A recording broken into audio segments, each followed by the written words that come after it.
Okay folks, we are back. So you saw that marinating process yesterday. It is 12 hours later and our chicken has had a chance to soak in all of those flavors from the buttermilk. What I didn't show you is that I also added hot sauce, around 3 tablespoons of hot sauce to both of these bags, as well as onion powder and garlic powder, about 3 tablespoons of both in each bag, okay? So our next step is just letting our chicken get up to room temperature. Now the reason we're doing that, folks, is we want to make sure that our chicken cooks evenly, all right? So I'm going to move this down and we'll get back together after we put this on our wire rack, and we'll get back together in about an hour or so, giving our chicken a chance to again come up to room temperature. So you can see we have this nice coating, all right, and I'll just set it on the wire rack. So we'll do that with all of our pieces. Get back together again in about an hour, maybe 2 hours, and then it'll be time to get these babies seasoned up and fried up, okay? This is gonna be some phenomenal, extra crispy, crunchy, flavorful chicken. I can't wait to show you the final product. I'll see you guys in just a second. All right, folks, so we're back. Now, it's been about an hour later. Our chicken is behind me, still coming up to room temperature. What I thought I would do is start the next step. So that next step is working on our batter, okay? We're looking for a crispy, awesome fried chicken. We need to get a batter going first, okay? So what I have is a container of around maybe 3 cups of all-purpose flour. We have a host of seasonings. So what we're gonna do is start on that, okay? So we have lemon pepper. We're just gonna add these seasonings to the flour and try to make sure that we build up flavor, right? Because we want flavor on the inside and out of this chicken. So think about it. The buttermilk, the hot sauce, the onion powder and garlic powder soaked into that chicken last night. Today, we start putting that batter that's gonna coat the outside of the chicken. Then we're gonna come back with our dry flour and just make an awesome crispy fried chicken, all right? So that was lemon pepper. We're coming back with the It's Incredible. I'm doing 2 or 3 tablespoons of each thing that we call out here, okay? Coming back with onion powder.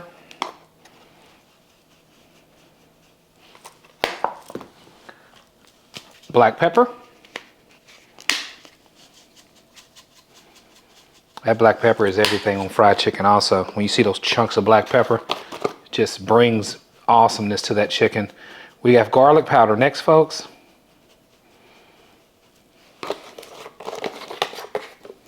Coming back with Suckle Buster's chicken rub. Now I use this when I'm smoking chicken out there on the grill. So this stuff here, I'm telling you, this thing imparts such awesome flavor. It has a little kick to it. I'm telling you, this is good stuff, all right? So we're gonna go with around 2 tablespoons of that.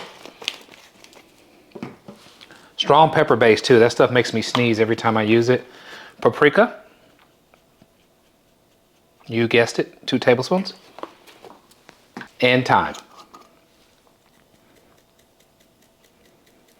Thyme is one of the best kept secrets of some good fried chicken.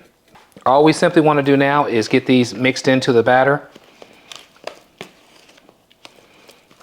Now you'll know that your batter is right when it starts changing color. If you don't see enough color, you should add more ingredients. All right, but in this case here, we have a awesome batter. All right, nice color. You can see the pepper. We'll continue mixing a little bit more. And what I want to do now is go ahead and complete this batter. So that is why we have club soda. I'm just going to start adding our club soda until I get the consistency of the batter I want. All right, so we just put it in and start stirring. Now what the club soda does is it gives you a flaky crust. All right, it adds an airiness to that chicken crust. This batter smells amazing. You know this is going to be right. I'm telling you, it's going to be right, folks. I may even add a little bit more, even though I'm about where I want to be. I'll show you again. So we got a little runniness, but I think I want it to be a little bit more light to make sure that it doesn't just stick too much to the chicken. It can kind of dip and it can kind of drop off a little, and then we go off into that dry. I'll continue stirring this. We'll get back together in a second and go ahead and put our same seasonings into our dry, okay? So that's what we're doing in just a minute. All right, folks, so we are back now with our dry seasoning. I have it in a glass Purex type container. And the reason I have that is because we're just going to put the lid on when it's time to shake, and then we'll just shake like this to get our chicken coated, okay? Be an easy way to kind of keep everything confined and try not to make too much of a mess, all right? So we're doing the same thing. We're starting off with the exact same ingredients. We're coming with our It's Incredible, and all we're doing is mixing up our dry seasonings just like we did our batter. Okay, so those are all our seasonings. I'm gonna go ahead and mix these up. So we'll get back together when it's time to start battering up this chicken. I'll go ahead and get the oil fired up now. See you guys in a second. All right, folks, so now we are up to the battering portion of this video. I'm so excited because at Deeski's Kitchen, I get a chance to show you some of the most awesome, easy to do fried chicken that you can make, okay? We're talking some real finger looking good type stuff, all right? No point intended, KFC, but this is gonna be off the chain, all right? So let's get started with the battering process. We made up our batter. You guys got a chance to see that. You can see all the herbs and all of the spices that are in the batter. So you know we are set up for success. So here's what we're gonna do, folks. We're gonna grab a piece. We'll start with the leg and we're just gonna drop it in, all right? So it's in there.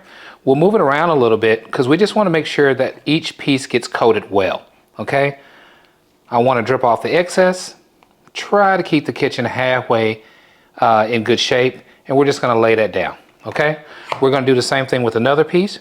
Drop it in. Get that batter coated. Really nice consistency on this batter. This is what I was going after, okay? Didn't want it to be clumpy. Want to have a nice coat that gets on the chicken. All right, we'll come on over, do the same thing. And we just want to get this chicken shaken up to where it gets coated. So this is all we want to do. We get a nice coat on there. We can come back if we have to and put flour back on top of it. Just whatever we have to do to get it coated. So the messy part is starting. You can see that already. So what we can do is get our flour and just start dancing it on there. All right, because what we have to do is make sure our chicken gets coated well. Our oil should be ready right now also. I've been going for around 5 minutes, heating that up as well. So I'll show you the pan we're using today. We're using a nice special pan that I'm very excited about as well. All right, so here we are, nice and coated, just like that. Let's check out the other piece. You know, and if you have to move it around a little bit, then that's what you have to do, right? Because what you want to do is make sure you get batter on all your pieces, okay? Just like that. Okay, folks, so we're at the stovetop. Here's what we're using today, folks. We're using the All-Clad 6-quart saute pan, all right? We have peanut oil in here. The reason we're using peanut oil is because it has a higher flash point. You can fry things in peanut oil all day and it won't go bad, okay? So very important because we are cooking up around 15 pieces of chicken today. So let's get started right away. Our oil is ready. Our batter is ready. We're gonna, again, shake off the excess and then we're going right in. All right, I thought I'd bring you back as we add our remaining 5 pieces. Now, when I put the oil in the pan, I knew the weight of the chicken would actually raise up the pieces. All right, so I went about half way full as far as the amount of oil that I put in the pan. All right. You know, I thought I'd check in with you real quick and let you know right now that Deeski Grills is feeling real southern right now, okay? This chicken is smelling right, all right? We're talking about an awesome final product. I'm telling you, before it's done, this is gonna be some of the most succulent, beautiful, crispy fried chicken that you've ever seen. Man, I can't wait to show you, okay? Now, we've been cooking for around 4 minutes, maybe 5. I don't want to move this for at least about 2 more minutes before we do the flip. The idea behind this is not to do a whole bunch of moving around and stuff like that, okay? in the barbecue world, when you're smoking meats, one thing they say is if you're looking, you ain't cooking, okay? That applies to cooking on your stovetop as well, all right? Once you set that chicken in place, let it do its work, okay? Let it form up on the bottom, so when you flip it, you're done, okay? You're just handling that other side. So that's what we're gonna do. About 2 more minutes on this side, we'll flip it over and I'll show you how this beautiful crust is coming along. See you guys in a second. All right, folks, we're back. It's been about 7 minutes. It's time now to go ahead and do our first flip on these beautiful chicken legs. And I'm telling you, they're gonna be amazing, all right? So check that out. Look at that beautiful color. This is what I'm talking about, okay? We'll flip it over. We'll do the exact same thing to the remaining pieces. Let's grab another one here. Now with this D-clad pan, another awesome thing is the even browning, okay? It's because this thing it's a 3-ply, okay? So what it has is stainless steel on the bottom, aluminum in the middle, which is a great conduit for heat, okay? To give you even heating, okay? Look at that beautiful color. And then stainless steel again on top. We have that crust I was talking about that we're going after, that nice, airy, light crust. We have a beautiful browning on the first flip. We're gonna go ahead again for around another 7 or 8 minutes. I'm gonna get another tray out because we wanna sit these on a baker's type rack to make sure they drain, but not soak and lose that crunch, okay? So we'll continue on. I'll meet you guys back at the cutting board in a second when it's time to batter up our thighs. See you in a second. All right, folks, so we just pulled our legs. Look how these babies look. Aren't they absolutely amazing? Look at that beautiful brown color. Okay, we're gonna go ahead and add our thighs, and then we'll get back together, folks, in just a bit to check out the final product of our wonderful southern fried chicken made at Deeski's Kitchen, okay? Here we go. We'll get the last ones added. And we're just gonna let them sit, folks. Again, same thing, we'll let them sit. We'll turn them in around 6 or 7 minutes. Thighs are bigger, so we'll probably get around 4 thighs in here at each, at a time. So probably got around 20, 30 more minutes of frying time to go. And then I'll meet you guys and show you the final product in just a little bit, okay? So there they are. Yeah, this is gonna be wonderful, wonderful chicken, folks. This crust is so flaky, it is unreal. Look at that beautiful golden brown color, okay? So we will continue on with the remaining pieces. And then again, I'll meet you guys at the cutting board and we can check out the final product of this beautiful, juicy, crunchy, wonderful fried chicken made in Deeski's Kitchen. Okay, folks, we are back and I am so excited to show you the final product of this awesome, crispy fried chicken made on Deeski's Kitchen. Folks, let's talk about what we did before we take a bite of this luscious, beautiful fried chicken. We started off, folks, by giving this a buttermilk bath, okay? So we marinated our chicken pieces in buttermilk. We added hot sauce, onion powder, and garlic powder. We put it in the refrigerator for 12 hours, okay? The next day, which is today, we pulled it out, we put it on a rack and just let it come up to temperature. We wanted to make sure that when we fry these babies off, they are cooked even through and through, all right? So that's what we did.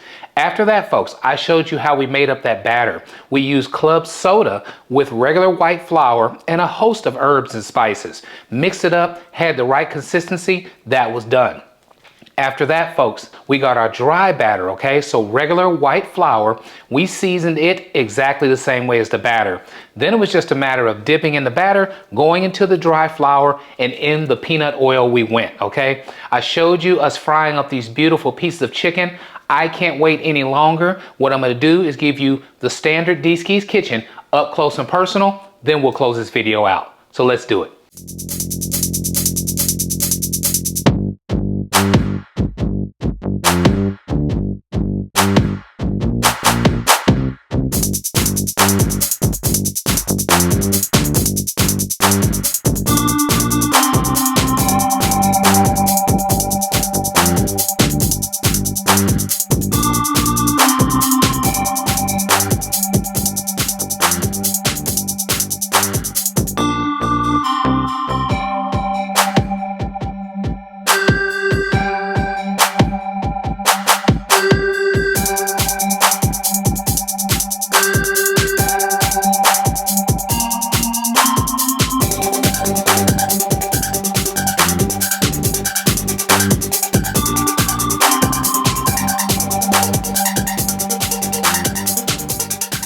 All right, now was that a salivating moment or what?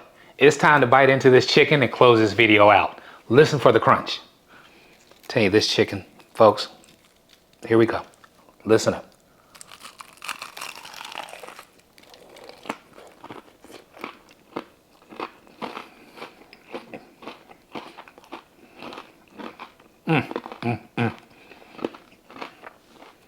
I'm sorry, this is a crunch alert. Crispy on the outside, tender on the inside for that buttermilk marinade we did the night before. If you like what we're doing, please subscribe to my channel. Let others know what D-Ski's Kitchen is up to.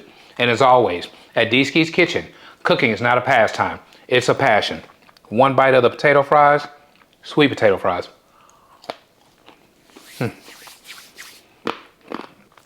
Can't stop crunching, okay? I'm telling you, you gotta try this recipe out. You won't be sorry. I want to thank you as always for hanging in there with me for this episode of D-Ski's Kitchen. I'll catch you guys on the next one.